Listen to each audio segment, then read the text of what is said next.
বিসমিল্লাহির রহমানির রহিম। আজকে আপনাদের সামনে একটি গুরুত্বপূর্ণ কথা নিয়ে এসেছি। কথাটি যদি আপনার ভালো লাগে, এটি আপনার বা আমার কথা নয়, এটি কোরআন থেকেও প্রমাণিত, কোরআন শরীফ থেকেও প্রমাণিত। চলুন কি কথার মধ্যে আমি যেতে চলেছি সেটির দিকে যাওয়া যাক। তো আমরা যদি দেখতে পাই যে দুনিয়ার হার কোই মানুষ নিজেকে সত্যবাদী বলে প্রমাণিত করে, কিন্তু যদি কোরআন মোতাবেক এবং রসুল খুদা সাল্লাল্লাহু আলাইহি সাল্লামের যদি হাদিস মোতাবেক দেখা যায় তো সত্যবাদী কারা, সেটি আপনি হাদিস দেখলেই বা পড়লেই বুঝে যাবেন যে সত্যবাদী কারা। যখন ঈদে মুবাইলা একটি বিশেষ দিন, যেটি আমরা সকলেই জানি, প্রতিটা মুসলমান জানে, যেটি রসুল খুদা সাল্লাল্লাহু আলাইহি সাল্লামের সঙ্গে নাসরানদের সঙ্গে একটি অভিশাপ একে অপরের উপরে অভিশাপ দেওয়ার দিন ছিল। যেই দিনে রসুল খুদা সাল্লাল্লাহু আলাইহি সাল্লাম বললেন যে তুমি তোমাদের যুবকদের ঘরের সন্তানদেরকে নিয়ে আসো, আমি আমার ঘরের সন্তানদের নিয়ে আসছি।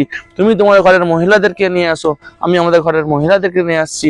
এবং তুমি তোমার ঘরের নাফসকে আনো, তুমি তোমার নাফসকে আনো, আমি আমার নাফসকে নিয়ে যাচ্ছি। তো সেইটা ছিল একে অপরের উপরে অভিশাপের দেওয়ার দিন এবং আল্লাহর সামনে একে অপরের উপর লানত বর্ষানোর দিন।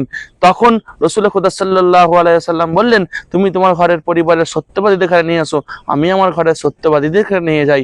তখন রসুল খুদা সাল্লাল্লাহু আলাইহি সাল্লামের সঙ্গে কারা ছিল সেটি গড় করে কি আপনারা দেখেছিলেন? তখন ছিল কে? ফাতেমা জাহরা সালামুল্লাহ আলাইহা। তখন ছিল কে?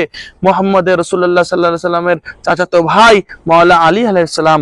তখন ছিলেন কে ওনার সঙ্গে? ইমাম হাসান আলাইহিস সালাম। তখন ছিলেন কে ওনার সঙ্গে? ইমাম হুসেন আলাইহিস সালাম। তো আল্লাহর নবী দেখিয়ে দিয়ে গেলেন আমাদের সামনে যে এনারা হচ্ছে প্রকৃত সত্যবাদী। তখন তো আরো সাহাবা ছিল, কিন্তু রসুল খুদা সাল্লাল্লাহু আলাইহি সাল্লাম তাদেরকে নিয়ে যাননি। কারণ আল্লাহর নিকটে যদি সব থেকে প্রিয় এবং মুখলিস বান্দা হয়ে থাকে এবং সব থেকে সত্যবাদী বান্দা হয়ে থাকে সে হচ্ছে ফানজাতান।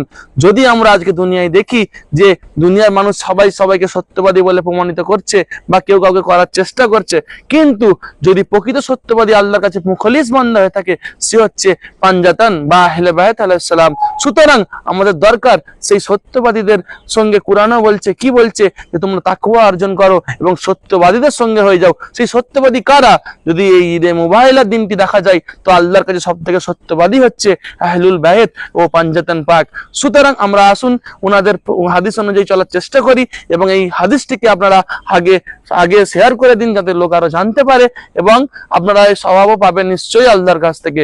তো কালকে আবার নতুন একটি হাদিসের সঙ্গে আসবো। আসসালামু আলাইকুম রহমতুল্লাহি ওয়া বারাকাতুহু। ইয়া আলী মাদাত আলাইহিস সালাম।